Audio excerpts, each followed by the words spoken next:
Bismillahirrahmanirrahim. Assalamualaikum warahmatullahi wabarakatuh. Terima kasih pemirsa masih membersamai kami dalam kegiatan Ramadan Menyapa.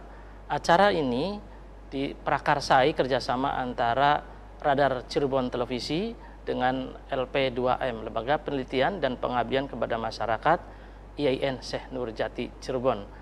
Acara ini disiarkan langsung dari Radar Cirebon TV, Jalan Perjuangan Cirebon. 1 jam ke depan bersama kami untuk hari ini dalam kegiatan Ramadan Menyapa dengan tema Zakat untuk Pencucian Jiwa, Raga, dan Harta Benda.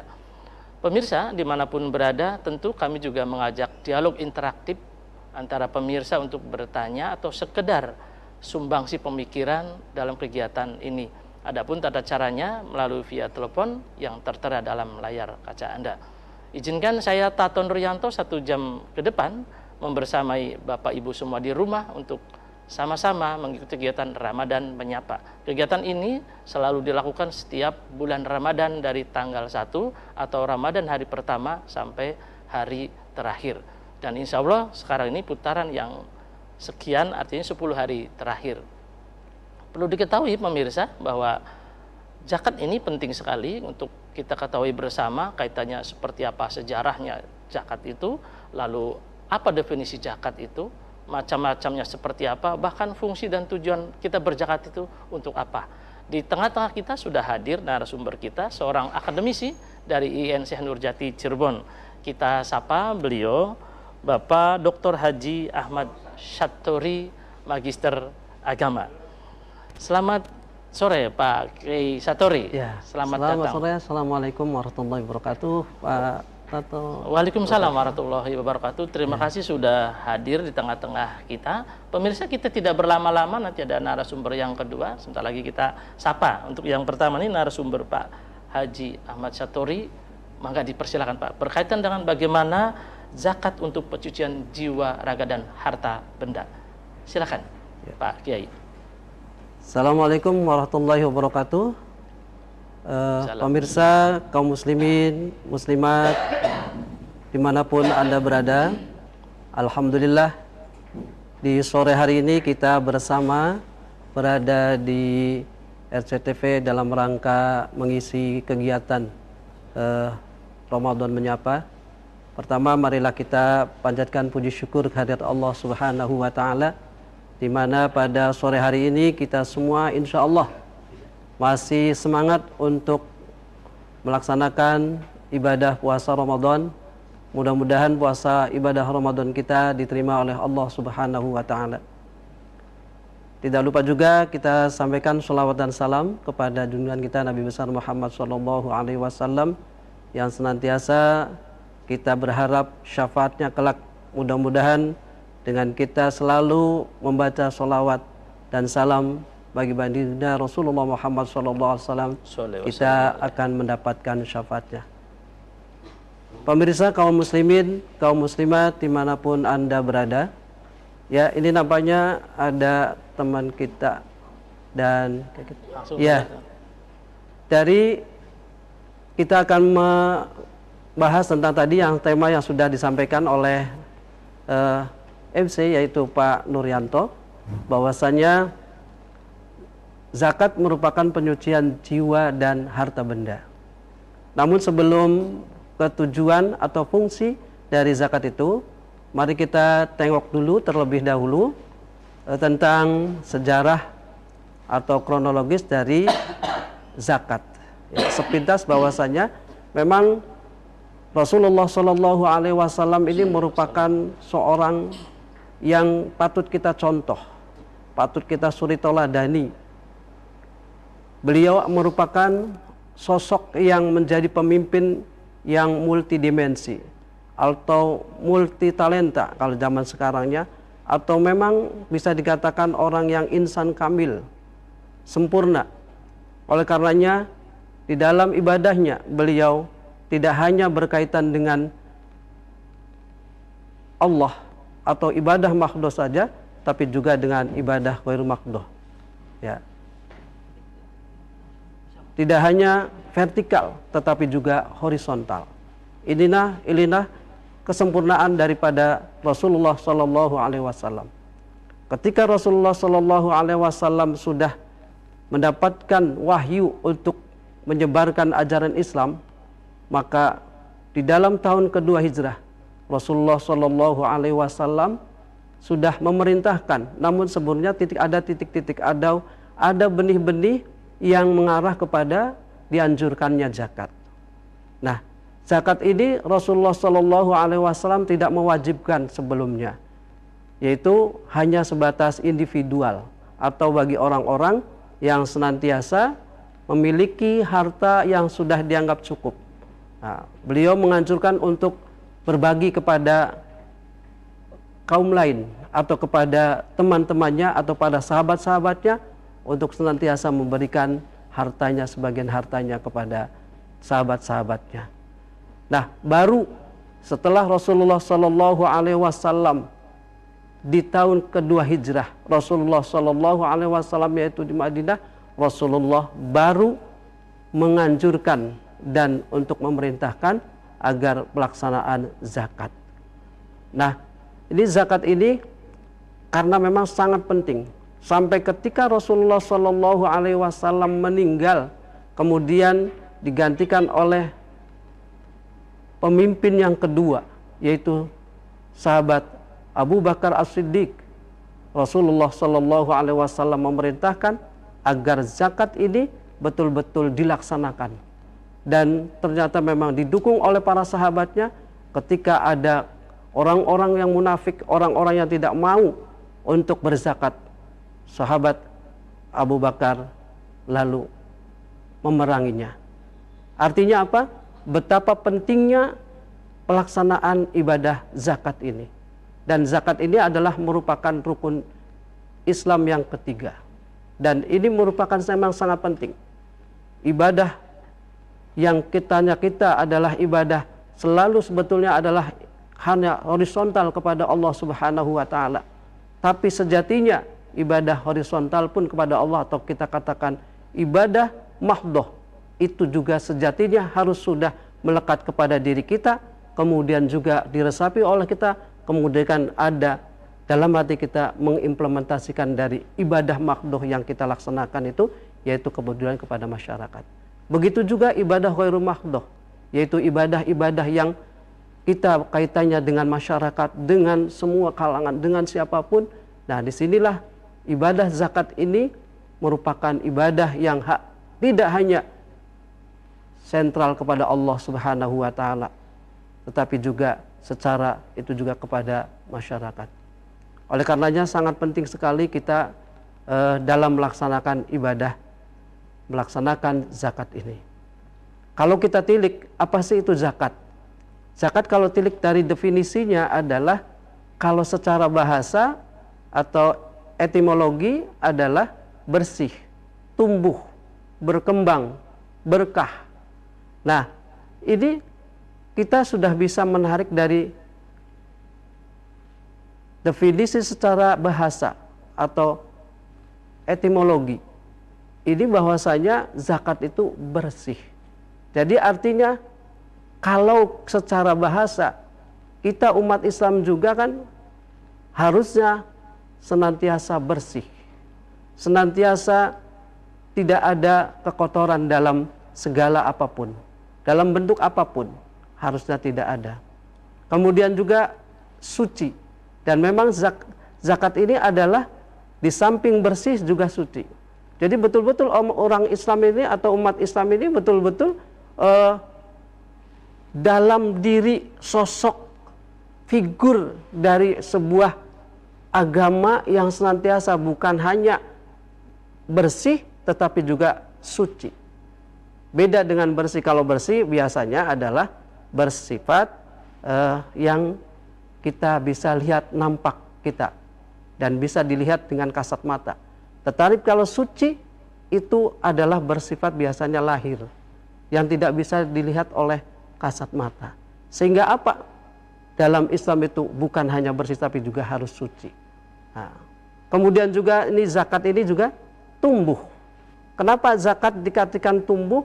Karena memang di dalam kita melakukan ibadah zakat ini akan sebuah tumbuh apa? Tumbuh rasa kepedulian, tumbuh rasa kesederhanaan, tumbuh rasa sosial kita, tumbuh rasa tawaduk kita, tumbuh rasa syukur kita. Bahkan bisa jadi kalau hartanya tumbuh perekonomiannya, malah tambah berkembang, tumbuh. Nah itu. Jadi dalam kita melakukan ibadah zakat ini, pas kalau didefinisikan secara etimologi, itu tumbuh, bersih, dan berkembang. Ya, bisa kita lanjut untuk sesi berikutnya, pemirsa. Iya. Terima kasih Pak Kiai Satori. Menarik sekali pemirsa kajian berkaitan dengan definisi zakat. Di tengah-tengah kita sudah hadir narasumber yang kedua. Beliau Bapak Profesor Dr. Kiai Haji Ahmad, mohon maaf Kiai Haji Sutejo MAG. Untuk itu kita sapa dulu sebelum jeda yang berikut ini. Assalamualaikum Prof.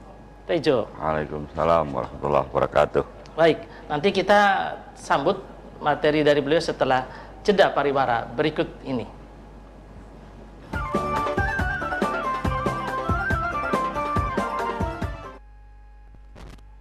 Baik, terima kasih pemirsa masih bersama kami dalam program Ramadan Menyapa, dan siaran ini secara langsung disiarkan dari Radar Cirebon Televisi bekerja sama dengan Lembaga Penelitian dan Pengabdian Masyarakat IAIN Syekh Nurjati Cirebon. Kita masuk ke segmen berikutnya. Narasumber yang kedua kita sangat luar biasa, seorang akademisi juga. Beliau adalah guru besar di IAIN Syekh Nurjati Cirebon. Nama lengkap beliau Profesor Dr. Kiai Haji Suteja, Magister Agama. Kita sapa ulang nih. Assalamualaikum Pak Profesor. Waalaikumsalam warahmatullahi wabarakatuh. Gimana kabarnya Pak? Macet di jalan Pak? Iya. Baik, tadi kita sudah membahas tentang bagaimana itu definisi zakat, terus membersihkan jiwa dan raga. Sudut pandang Profesor sendiri dari tentang zakat ini seperti apa? Dipersilakan Prof. Ya, terima kasih. Pertama, yang harus dipahami dan diyakini bahwa zakat itu rukun Islam, bukan dan tidak akan pernah sama dengan jizyah, upeti, pajak. Itu tidak boleh disamakan. Kalau upeti, pajak itu sifatnya lokal gitu kan, sementara zakat itu global, universal. Dan yang harus kita pahami bahwa perintah zakat itu langsung dari Tuhan. Setiap ada ayat aqimus shalah wa atuz zakah, kan? Alladzina yu'minuna bil ghaib, alladzina yuqimuna sholata wa mimma razaqnahum yunfiqun. Jadi berkali-kali, berpuluh-puluh kali, bahkan beratus-ratus kali kalau aqimus shalah wa atuz zakah. Dan memang dalam sejarahnya kedua perintah itu turun pada tahun yang sama. Itu tahun yang sama. Okay. Di Mekah belum ada perintah sholat, apalagi perintah zakat, puasa. Nah, perintah sholat turun setelah Nabi hijrah, gitu kan. Perintah puasa ketika sedang asiknya perang Badar. Begitupun perintah zakat. Nah, itu setelah di Madinah. Kenapa harus di Madinah? Nah, kita tahu bahwa selama 10 tahun Rasul membina umat Islam di Mekah. Di Mekah itu ibaratnya bukan membina ya, mengajak orang untuk berislam, mau bersyahadat, mau meyakini Allah itu sampai 10 tahun. Kurikulumnya itu 91 surat Al-Quran, 10 tahun. Hanya ngajak manusia mau mengimani keesaan Allah, ketuhanan Allah, kerasulan Muhammad. Jadi itu aja capaian pembelajarannya tempat atau Iya. 10 tahun capek-capek. Tapi apa hasilnya? Nah, itu hasilnya setelah 10 tahun dididik akidah keimanan, yang imannya benar-benar tulus, murni, bersih, mau hijrah, mau sholat, mau zakat, mau lain-lain gitu. Nah, artinya ketika kita sholat, ketika kita puasa, ketika kita zakat, itu artinya kita sudah kategori imannya kuat. Itu Pak Tato. Okay. Tidak sembarang orang yang mau zakat itu. Makanya perintahnya kan untuk orang-orang beriman. Nah itu. Jadi wajar kalau kemudian setelah Rasul wafat, orang-orang yang tadinya Muslim karena melihat sosok figur sentral Muhammadnya, mau diapakan saja ibaratnya kan, zakat juga mau, tapi dalam benak mereka ternyata zakat dipahami sebagai upeti. Nah ketika Rasul wafat, kata mereka, saya dulu baru upeti ke Muhammad nggak ada, nggak usah dong. Nah, makanya Abu Bakar sebagai penggantinya ya memerangi orang-orang yang tidak mau bayar zakat, tidak mau bayar ya zakat lah, dan itu secara ekonomi ya mengganggu, gitu kan, mengganggu secara keamanan, mengganggu stabilitas, gitu kan. Nah kembali persoalannya, ketika kita melakukan zakat, kata Rasul, zakat itu tidak hanya untuk kekayaan ternyata, tapi untuk badan juga harus ada zakatnya. Artinya ketika kita ingin harta kita bersih, jiwa kita bersih, itu harus ada proses yang namanya zakat, Pak Tato. Jadi zakat itu proses pensucian harta, pensucian jiwa. Cuma persoalan berikutnya adalah kenapa sih harta kita harus bersih? Itu sebenarnya persoalannya. Kita kan tiap tahun zakat nih, semua orang zakat fitrah. Apa berubah kita ini jadi bersih? Nah itu dia. Itu dia. Nah terus apa gunanya kalau kita sudah zakat, kita mengklaim kita bersih, tapi perilaku tetap saja? Jadi dampaknya apa? Iya. Nah, terus zakat fitrah kan cuma 2 kilo, 2,5 kilogram. Itu kan tiap kepala wajib, yang sugi, yang melarat, yang apa wajib. Lalu bagaimana yang kekayaannya berlimpah? Pak Tato kan tiap bulan punya gaji 10 juta. Amin, barokallah. Itu kan zakat profesinya harus ada. Amin, amin. Ya kan, belum dapat THR harus dizakati dan macam-macam itu kan. Nah itu dampaknya apa? Apakah cukup kalau sudah mengeluarkan sedekah, mengeluarkan zakat 2,5%, kemudian harta kita bersih sampai di situ? Nah, apakah ketika kita sudah zakat, kemudian kita merasa harta kita bersih, apa hidup kita lalu semakin makmur, semakin sejahtera? Apa kemudian ada jaminan Pak Tato kalau sudah zakatnya bagus, cepat naik pangkat, cepat jadi menteri? Amin, amin. Aminnya kenceng pemirsa. Ya kalau ngaji kan gitu Pak Tato. Tapi kayak gini Prof, nampaknya makna dari zakatnya inilah belum nyampe ke hati. Nah, kayak kita aja pun beralih ke ibadah yang lain, misalkan sholat. Kenapa harusnya kan sholat itu kan sebagai bimbingan tuh, tetapi kenapa kita tidak perilaku sholat? Nah disitulah, nah zakat ini kan apalagi 2,5 kilo. Nah itu bukan ini maknanya dari sebetulnya menurut saya di Prof ya, kayak ini jadi 2,5 kilo itu memang sebagai simbol saja, tetapi hakikinya adalah memang dalam rangka kita ini mensucikan hati itu kan harus ikhlas itu. Nah itu kadang 2,5 kilo aja ada nggak ikhlas nih. Jadi apalagi, nah disitulah jadi bukan untuk mensucikan jiwanya itu belum, tapi memang zakatnya sudah sampai kayak kita aja sholat, tapi perilaku sholatnya belum bisa nyampe ke perilaku kita tuh. Nah disinilah mungkin makna dari pemberian 2,5 itulah yang kira-kira bisa menyebabkan hati kita tergetak untuk bisa, oh ya seperti apa bersih. Karena begini Pak, kalau menurut saya sih ini mengapa zakat jadi tambah? Ibaratkan begini Pak, ibarat ada orang pengen makan nambah, Prof. Ya. Jangan-jangan zakat yang selama Pak Satori lakukan selama ini jadi tambah beban, bukan tambah bersih. Nah itu justru itu, karena kalau jadi beban nanti tidak bersih, Prof. Itu yang jangan salah. Tadi Pak Satori mengatakan itu. Kalau zakat itu artinya bertambah, tambah peduli, tambah macam-macam, bukan. Itu bukan, jangan ke situ dulu. Iya, maksud saya gitu. Jangan ke situ dulu. Jadi artinya zakat dalam diri itu kita, artinya bersih. Betul. Lugat bahasa Arab zakat itu bersih. Iya.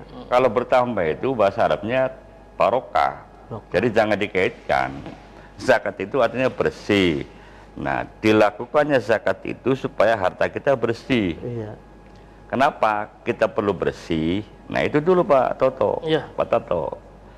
kita ini selama 24 jam ini, taruhlah kita merasa mencari nafkah. Taruh Pak Satori PNS. Ya, anggap saja gaji PNS halal lah. Anggap saja halal ya. Jangan dianggap halal, nanti bahaya. Anggap saja halal. Amin, amin. Nah, tetapi ketika Pak Satori lewat masuk kampus setiap hari, itu kan nyetir mobil. Iya. Pak Tato. Betul. Contoh nih, contoh praktis. Nyetir mobil, itu kan yang ngatur lalu lintas masuk ke kampus kan ada namanya security, satpam kampus. Ya. Betul. Yang setiap hari kita lewati, apa cukup goodbye saja, apa cukup dikasih senyum, malah ada yang jendelanya saja nggak pernah dibuka, sehingga satpam itu security merasa kok saya kayak bukan orang gitu. Pejabat lewat nyapa saja tidak, jendela dibuka tidak, klakson tidak. Nah itu kan Pak Tato. Betul. Yang kata Quran halalan thayyiban itu halal gaji PNS, halal kata Pak Satori lizatihi. Tapi ketika li ghairihi, karena faktor eksternal, apakah rezeki yang kita terima itu halal? Nah, ketika rezeki yang kita terima kemudian dampaknya menyakitkan orang lain, apakah itu halal? Itu persoalan, makanya kita perlu zakat. Jadi urgensinya kita zakat itu karena kita butuh, harta kita harus bersih. Jangan merasa wajib bersih, butuh. Jangan merasa wajib sholat, butuh sholat. Jangan merasa wajib sarapan kan? Butuh sarapan. Kalau bab sarapan kita butuh. Tapi bab sholat, bab zakat. Nah itu, jadi gitu Pak Tato. Di situ tuh Prof yang mungkin ketika kita berzakat itu, kita merasa bahwa kita harus bersih. Nah jadi rezeki yang uang ya halal, sega kuning, sega lengko jenisnya halal. Tapi ketika kita makan nasi lengko di warung, kemudian tetangga sebelah nggak punya uang dicuekin, nggak dikasih, tetangga kelaparan dibiarin, kita pura-pura budek, nah itu persoalan. Nah, jadi kita zakat itu butuh Pak Tato, bukan wajib. Bersih itu butuh, bukan wajib. Satu kan. Yang kedua, nah apa sudah Anda tak? Ya nanti diselanjutkan. Sudah dulu. Boleh emang enggak? Baik pemirsa, menarik sekali nih. Dua narasumber kita yang hebat ini, dua-duanya memiliki pengalaman yang unik bagaimana tentang zakat. Kita sambung setelah jeda pariwara berikut ini. Jangan kemana-mana pemirsa, masih bersama program Ramadan Menyapa. Puasa baik.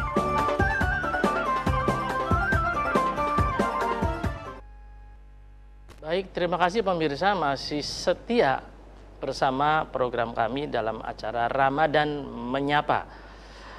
Menarik sekali kajian tentang zakat ini, bahwa zakat itu fungsinya selain membersihkan jiwa dan raga kita, membersihkan harta benda kita. Beberapa menit yang lalu kita sama-sama menyimak bagaimana apakah harta yang kita terima, baik berupa gaji atau penghasilan lainnya itu sudah bersih. Seperti Prof Tajo tadi cerita, kita makan itu, benda yang kita makan itu halal. Tetapi tetangga kita, teman kita belum makan, apakah itu termasuk bagian dari kebersihan jiwa? Mari kita sama-sama gali kembali bersama Prof Tejo ini bagaimana berkaitan tentang kebersihan jiwa dan pencucian jiwa berkenaan dengan zakat. Monggo Prof. Ya, yang kedua, tadi saya bilang kalau orang mau zakat itu berarti orang pasti beriman. Ya. Nah, yang kedua, karena iman juga ada banyak faktor pelengkapnya. Ketika orang mau berzakat, pasti dia orang peduli. Nah, sehingga di dunia sekarang ini yang perlu kita latih sebenarnya kita ini harus lebih peduli. Nah, la yu'minu ahadukum hatta yuhibba li akhihi ma yuhibbu li nafsihi. Betul kan? Kita tidak dianggap sempurna iman kita, kata Rasul, kalau kita nggak pernah mencintai sesama manusia seperti mencintai diri sendiri. Jangan-jangan kita juga nggak bisa mencintai diri sendiri, sehingga susah mencintai orang lain. Itu persoalan lain.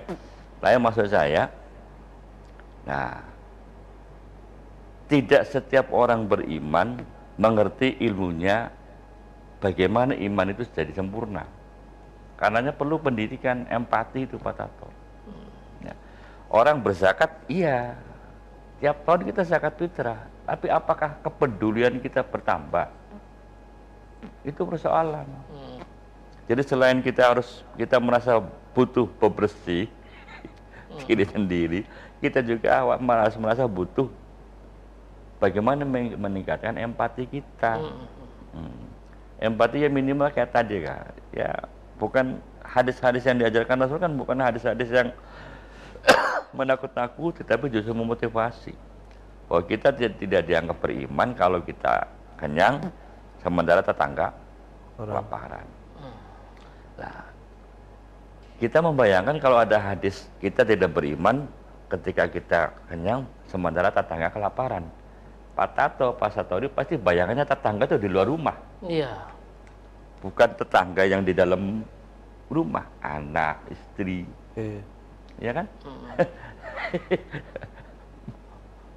Nyambung nggak Pak Tato? Ya. Nyambung. Makanya Rasul kan Pertama, selalu, Aisyah ada makanan nggak? Pagi itu nggak ada, ya udah saya puasa, nggak usah sarapan. Ya kan? Mau buka puasa, Aisyah ada makanan nggak? Nggak ada. Itu si Ali Zaid pada makan belum, kasihkan mereka dulu. Loh, yang begitu kan? Iya. Islam yang indah itu. Jadi zakat itu seperti hanya sholat. Ini pun pendapat saya Pak Tato. Siap. Itu hanya media pembelajaran, bukan tujuan. Nah itu. Jadi Ya kan? ibarat Coba qad aflaha man tazakka. Qad aflaha man zakkaha wa qad khaba man dassaha. Zakat, sholat, puasa haji kan ujung-ujungnya untuk tazkiyatun nafas. Jadi ibarat itu simbolnya tuh belum dimaknai kalau hanya pada sholat tuh. Iya. Karena zakat jadi belum memberikan makna yang sempurna. Jadi kalau lah, kata gitu. orang ilmuwan Pak Tato, Ya. kita hanya menjadikan sholat, zakat, haji sebagai tujuan, bukan sebagai metode. Dampaknya ketika kita menganggap sholat, zakat, haji sebagai tujuan, orang kalau sudah sholat, sudah haji, sudah zakat, sudahlah, itu saya hebat. hebat Islam saya. Hebat. Nah, tapi kalau orang yang menjadikan sholat, zakat, haji, puasa hanya sebagai metode, itu ada kelanjutannya. Setelah sholat saya ngomong Allahu Akbar. Selesai sholat, Assalamualaikum. Kita akan bertanya, apakah cukup sampai di sini? Realisasi Allahu Akbarnya, realisasi Assalamualaikumnya, kan harus dilaksanakan setiap hari. Allah Maha Besar, berarti kita minimal nggak boleh sombong. Kelanjutannya kan begitu. Terus buktinya apa? Nggak boleh sombong. Assalamualaikum. Kita harus memasyarakatkan kesejahteraan kanan kiri kita. Begitupun puasa, asyam, menahan diri. Nah, yang kita paling nggak bisa kan menahan diri. Iya. Jalan-jalan ada kolak, beli kolak. Nah. Ada serabi, beli serabi. Semua dibeli sampai rumah. Apa yang mau dimakan? Hanya satu. Dulu. Nah itu gara-gara nggak bisa menahan diri. Itu zakat, bersih, suci. Setelah suci, bersih itu kita ngapain? Kan nggak ada follow up-nya. Karena kita merasa zakat sebagai tujuan, bukan sebagai alat, sebagai media. Itu loh Pak Tato persoalannya. Iya. Nah sehingga kembali bahwa pendidikan keimanan kita perlu ilmu. Sebab kita ini kan muslim Pak Tato, bukan mukmin, punten. Muslim aja Masih kan nama muslim. muslim. Muslim, belum mukmin. Iya. Beda dengan zaman sahabat Nabi di Mekah. Mereka tuh mukmin, baru nanti keimanan akidah tauhidnya diwujudkan dalam bentuk keislaman. Praktek sosial di Madinah. Nah, kalau kita jeprot lahir dituduh muslim, syahadat saja belum, penghayatan syahadat belum. Nah, terus yang celakanya kita ini sudah dituduh muslim, gak ngerti Islam, dan gak belajar keimanan. Sehingga kalau ada informasi yang baru-baru, puyeng kita. Makanya itu sebetulnya Prof, antara muslim, mukmin dan ihsan itu kan digambarkan oleh para wali itu memolong masjid tuh. Iya. Kalau masjid itu kan di bawahnya tuh panjang Iya, gede. iya. Muslim tuh gede banyak. Tapi iya. kalau mukmin lebih sedikit, apalagi yang ihsan, kecil sekali. Iya. Jadi gitu Pak Tato. Kita ini muslim, Banyak, tapi makanya belum tentu mukmin. Nah, kembali ke zakat Belum ya. lagi keilmuan kita tentang keimanan. Iya. Iya kan? Makanya kalau kita ngaji, coba amati di media sosial, ngaji keislaman semua, tentang keimanan nggak laku. Karena keimanan itu ujung-ujungnya bukan ngajari orang Pak Tato, Betul. tapi beresi Jiwa sendiri. kita yang ngomong dulu. Harusnya begitu, Prof. Harusnya. Baru, nah, Harusnya. yang kedua dampaknya pengajian di medsos itu membuat semakin memperbanyak tumbuh suburnya firqah-firqah, kelompok-kelompok. Kelompok saya, kelompok Satori, kelompok Tato, kelompok Agung gitu. Karena yang dikaji keislaman. Nah, keislaman kan sifatnya subjektif. Iya. Masing-masing ngaku benar. Beda dengan keimanan. Iya. Allahu Ahad, Allahu Somad, kita nggak boleh mengidolakan saya, nggak boleh mengidolakan Kiai Tato, Kiai Satori. Yang diidolakan cuma kanjeng Nabi. Nah, kan? Harusnya begitu. Kalau keimanan kan ngaji begitu. Oh. Nah, jadi kita ini mengapa saya sampaikan di awal harus belajar dan terus membina empati kita karena iman kita belum sempurna kalau belum bisa berempati. Iya. Nah, dan posisi kita sekarang sudah terlanjur muslim tapi keimanan diabaikan. Oh. No, sehingga jumlah kita banyak ya kayak buih di atas lautan. Gorong-gorong beli garu-garuan kan. Nah, buktinya apa? Tiap tahun kita puasa. Kata Kiai Satori, tiap hari kita sholat. Tiap tahun kita zakat. Bahkan ada yang tiap bulan kita umroh. Iya. Ya. Tapi efeknya Ya, bagi pribadi, itulah. bagi keluarga, bagi sosial, bagi bangsa Masih belum terasa, Mas. belum terasa. Masih belum. Padahal Islam itu rahmatan lil alamin, mendunia. Kalau kita umat Islam Indonesia banyak muslimnya, mestinya bangsa yang paling subur makmur kaya raya, gemah ripah lo junawi, sakti mandraguna tuh cuma Nusantara. Iya kan? Iya. Kenapa faktanya kita selalu Ya itu. bisa dipermainkan? Kembali ke awal bahwa orang itu menyatakan kalau sudah melaksanakan hanya tak gugur gitu tuh. Nah, Tapi maknanya yang terdalam itu apa sih artinya sholat, apa itu artinya zakat, itu yang tadi yang Prof kata itu belum. Iya. Jadi sehingga mereka hanya sebatas saya alhamdulillah. Makanya sebetulnya zakat kalau hanya sebatas zakat 2,5 kilo itu belum zakat katanya, karena memang itu baru wajib. Kalau 3 ton, nah baru itu udah zakat tuh. Iya, Kalau jadi hanya 2,5 kilo mungkin itu baru Pak Kiai, baru wajib. Kiai Tori, Gitu. ada kita nih, Iya. kita dari kecil pesantren. Bahkan kadang-kadang menyebarkan ilmu kiai dari pesantren. Iya. Contoh nih Pak Tato. Ketika Pak Tato menerangkan definisi wajib, ada kalimat kalau dikerjakan dapat pahala, ditinggalkan dapat dosa. Gue sepakat. Haram kalau ditinggalkan dapat pahala, dikerjakan dapat dosa. Oke ya, sepakat. Sepakat. Tapi berhenti di situ. Betul. Nah, nanti ada orang yang nuduh, oh Islam kejam banget, ini haram, ini nggak boleh. Nah, mestinya kan diterangkan dulu.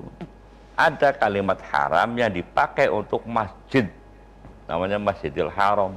Nah, Masjidil Haram itu bukan masjid yang serba dilarang, iya.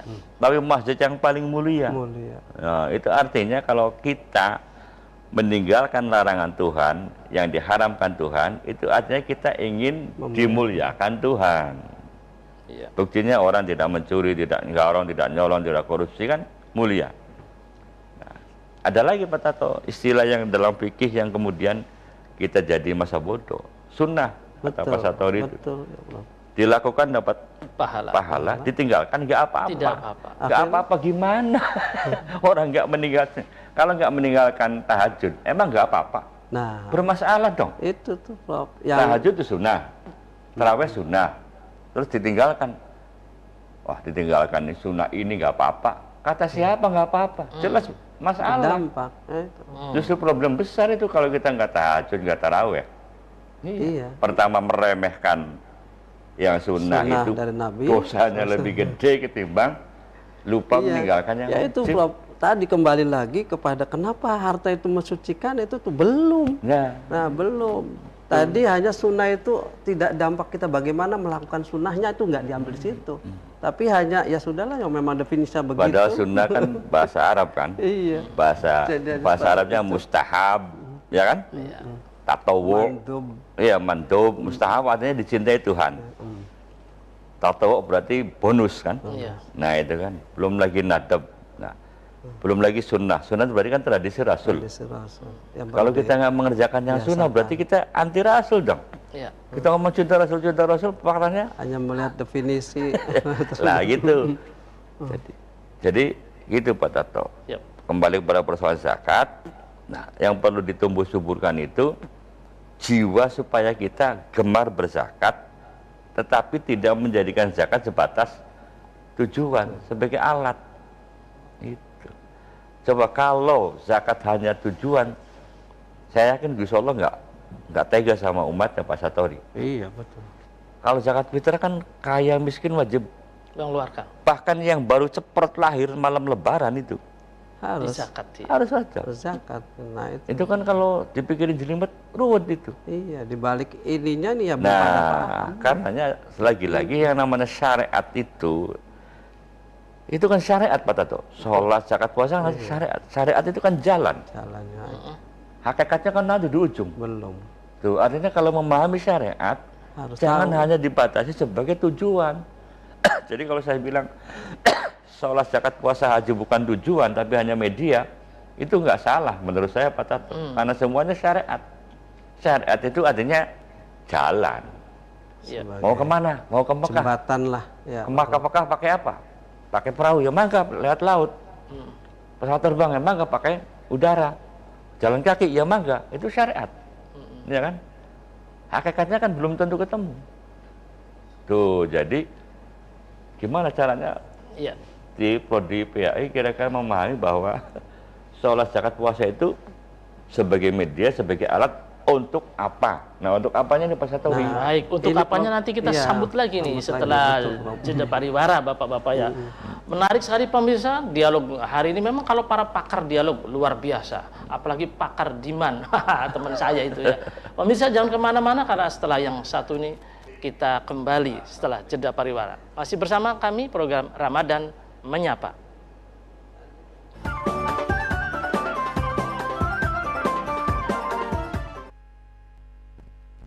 Baik, terima kasih pemirsa, masih bersama program kami Ramadan Menyapa. Kegiatan ini kerjasama antara RCTP dengan Lembaga Penelitian dan Pengabdian Masyarakat IN Syekh Nurjati Cirebon. Menarik sekali kajian-kajian hari ini dengan tema zakat untuk pencucian jiwa, harta, dan benda. Apa sih fungsi zakat? Tujuannya apa? Macam-macam zakat itu seperti apa? Sudah kita lalui bersama dialog panjang bersama para pakar kita. Tentu lebih jauh lagi bagaimana bentuk zakat yang kita implementasikan dalam keseharian. Jangan-jangan zakat itu sebuah exercise saja, latihan saja.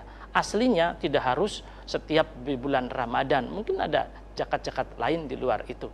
Mari kita sambut kembali nih dialog kita bersama guru besar kita, Profesor Tejo. Silakan Prof. Jadi benar Pak Tato, ada zakat yang memang hukumnya fardu ain individual. Itu terjadi setiap selesai khatam puasa Ramadan. Nah, bab itu Rasul mengatakan zakatul fitri tuhratun lis-shaim wa tu'matun lil masakin. Mengeluarkan zakat fitrah itu fungsinya mensucikan jiwa yang puasanya khatam. Itu pemahamannya kan gitu. Iya. Kalau padahal kan puasa cuma awal akhirnya saja. Nah, Berarti nggak kena itu kan. Nggak bisa nggak dapat. Tadi ngomong begitu awal akhir aja. Nah, terus tu'matun lil masakin, memberi makan orang-orang miskin. Tuh. Orang miskin ini jumlahnya banyak Pak Tato. betul, betul. Termasuk yang mengeluarkan zakatnya juga miskin. Yang fitrahnya zakat fitrahnya miskin. Masak ini. Nah, itu yang perlu ditekankan kalau kita pengen membangun bangsa berdasarkan kemakmuran. Ya, kemakmuran, keadilan, kesejahteraan. Tu'matun lil masakin. Nah, karena ada hadis bahwa syarafun nas qiyamuhu bil lail wa it'amut ta'am Pak Tato.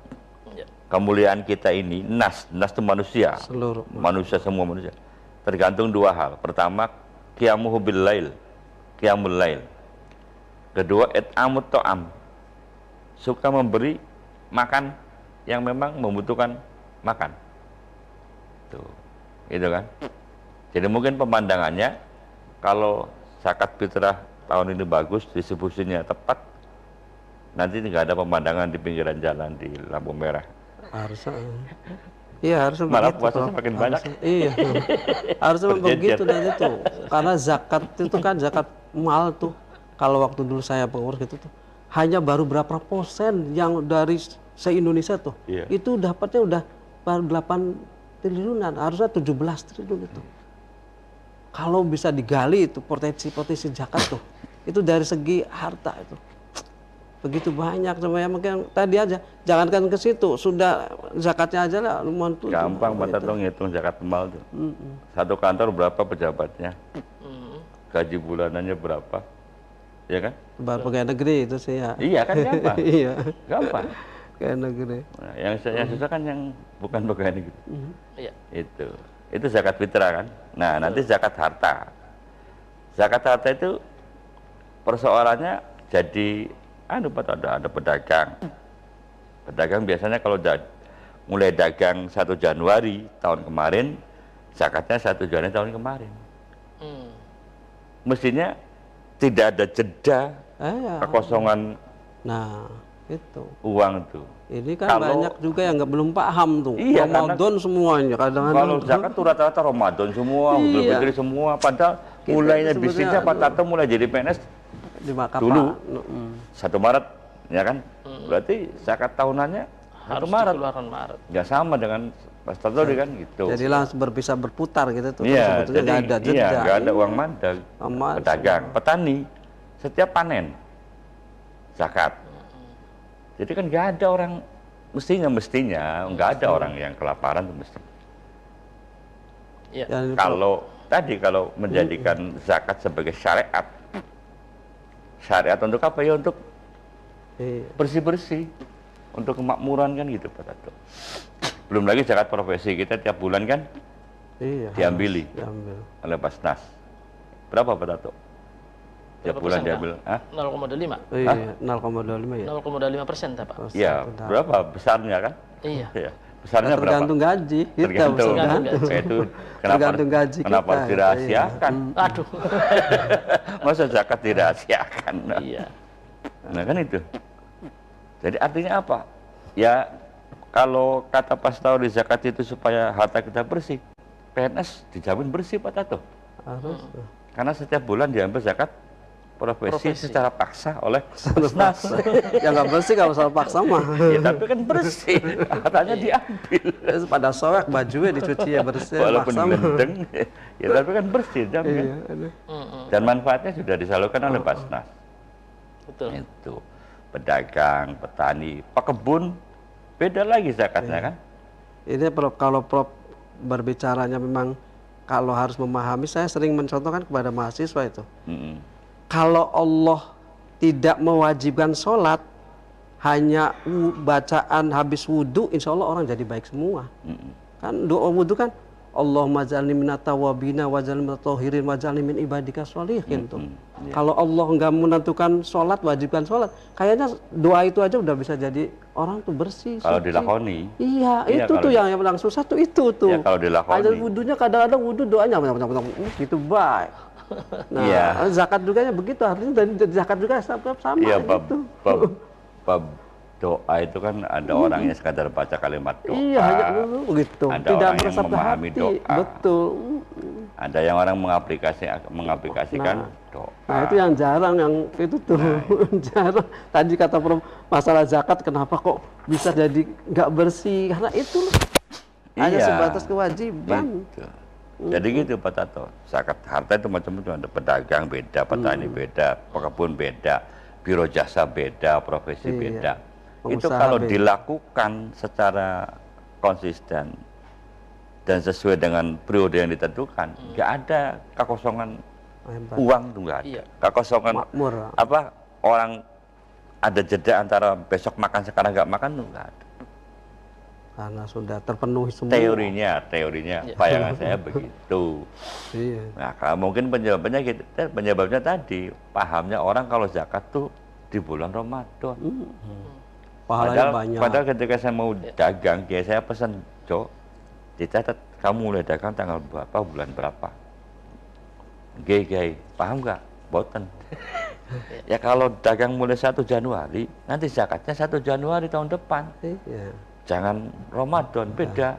Setahun sekali kalau pedagang itu. Nah kalau semua pedagang begitu Pak Tato, tiap kita mulai dagang beda-beda kan tanggalnya kan. Iya. Berarti kan distribusi zakat tiap hari ada. Iya. Mestinya begitu. Baik, ini semakin menarik nih dialog kita ini, semakin nanjak, tapi perlu diingat waktu juga telah membatasi kita. Pemirsa, ini dialog kita hari ini sangat panjang ya, berkaitan dengan zakat, tidak akan selesai kalau dibahas sampai besok malam kayaknya. Karena dua pakar hari ini Sampai memang pakar di bidang zakat. Intinya berzakat itu untuk mensucikan badan, jiwa, dan raga kita, termasuk harta dan benda. Teorinya ternyata berzakat itu pemirsa bukan hanya sekedar mengeluarkan harta atau benda saja, praktek implementasi keseharian kita, apakah sudah betul-betul kita ini orang yang pantas setelah berzakat. Karena idealnya kalau sudah kita berzakat dihitung-hitung, tidak ada lagi orang yang miskin di dunia ini, khususnya di Nusantara ini. Nyatanya di bulan Ramadan ini fakir dan miskin malah terlihat semakin banyak. Ada apa gerangan sebenarnya tentang zakat? Baik, barangkali ada pemirsa yang mau bertegur sapa melalui layanan telepon kami, karena dari tadi tidak ada yang menelpon. Maka terima kasih banyak kita sampaikan kepada narasumber kita, Profesor Dr. Kiai Haji Suteja MAG. Terima kasih. Pak Kiai Haji Ahmad Syadhori, Magister Agama, juga terima kasih. Pemirsa dimanapun berada, jangan kemana-mana, nanti besok seperti biasa Ramadan Menyapa tiap hari. Terakhir besok di pungkasan ya, bahasa Cirebonnya terakhir di bulan Ramadan. Jadi sekali lagi mari kita berzakat untuk menjadikan diri kita bersih jiwa dan raga kita. Kami Tato Nuryanto unjuk salam dan undur diri. Assalamualaikum warahmatullahi wabarakatuh.